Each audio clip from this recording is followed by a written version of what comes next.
Opinion: who is to blame for Gurugram seasonal road rivers? For once, the arrival of the monsoon in earnest in Delhi did not result in the usual photo of a bus submerged under the Minto Bridge near Connaught Place.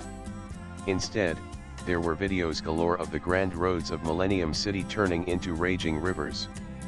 And the use-oriented residents of the multi-billion rupee apartments flanking the major arterial roads of Gurugram must have truly felt they were in the same boat, if only metaphorically, with people in Texas. But none of Gurugram's well-heeled residents would have wanted their top-hopped He-line Beamers and Mercs to gurgle to a standstill in the gushing, muddy waters of the golf course Road River, just like their counterparts in Texas succumb to the roiling swell of the Guadalupe River.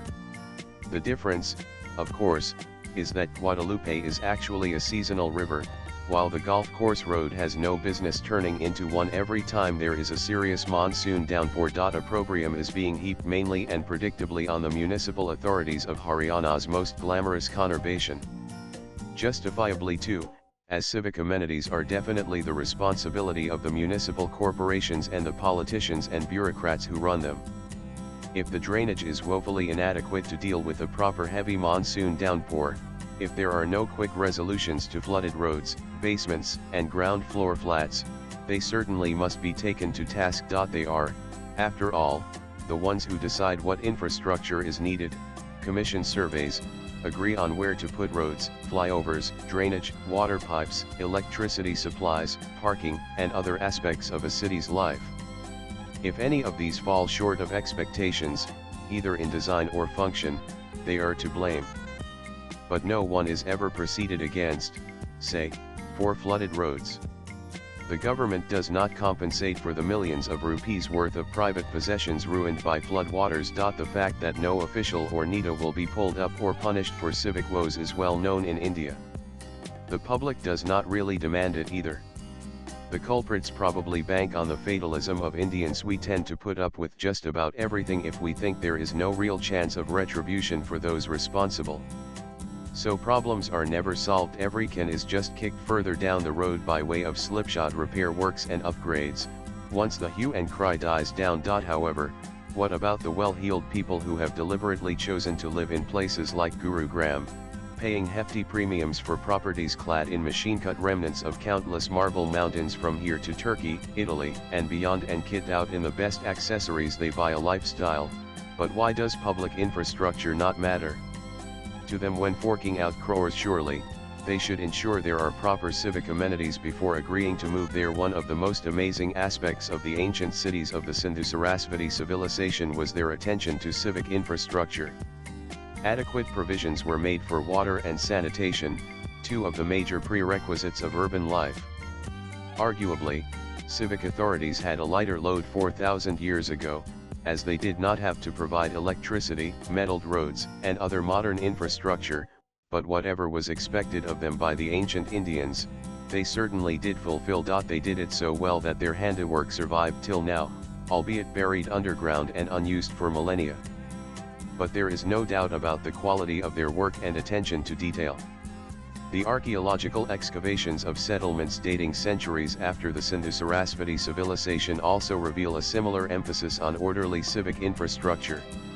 So, when did we as Indians decide to jettison this long-held cultural imperative, and why does it linger even now? It would be really easy to blame this on the events of the past 1,000 years, and certainly, a subjugated and exploited people do tend to be less concerned about the finer things of life as they are weighed down by the burden of just existence.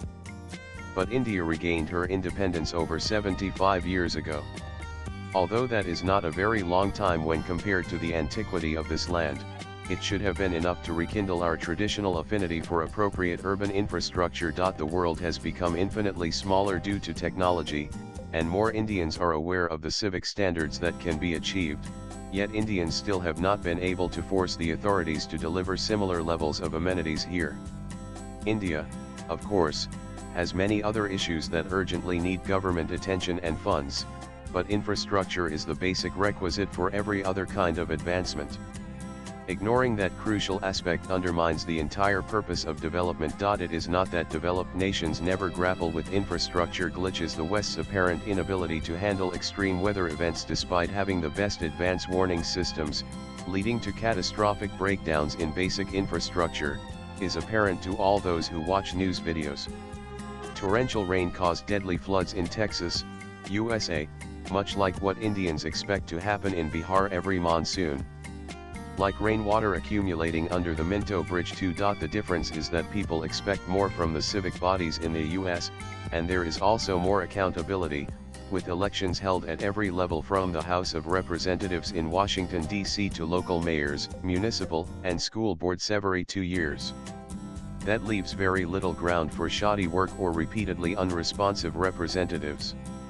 With 5-year terms for most posts, Indian politicians rely on short public memory, and officials are unelected. So, while FAA aids become more modern in Gurugram, with dizzying high-rises complete with swimming pools and clubhouses, silky smooth roads, and manicured parks, the underlying shortcomings persist: inadequate electricity necessitating diesel generators, municipal water supplemented by debilitating bore wells, no proper drainage during the annual monsoon, etc.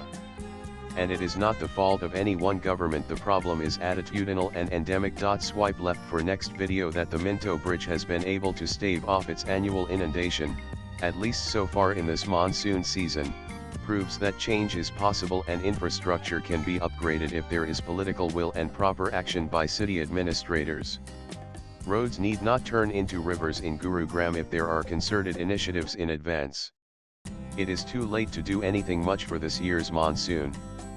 Gurugram's officials can at least make sure Millennium City does not drown again in 2026. The author is a freelance writer.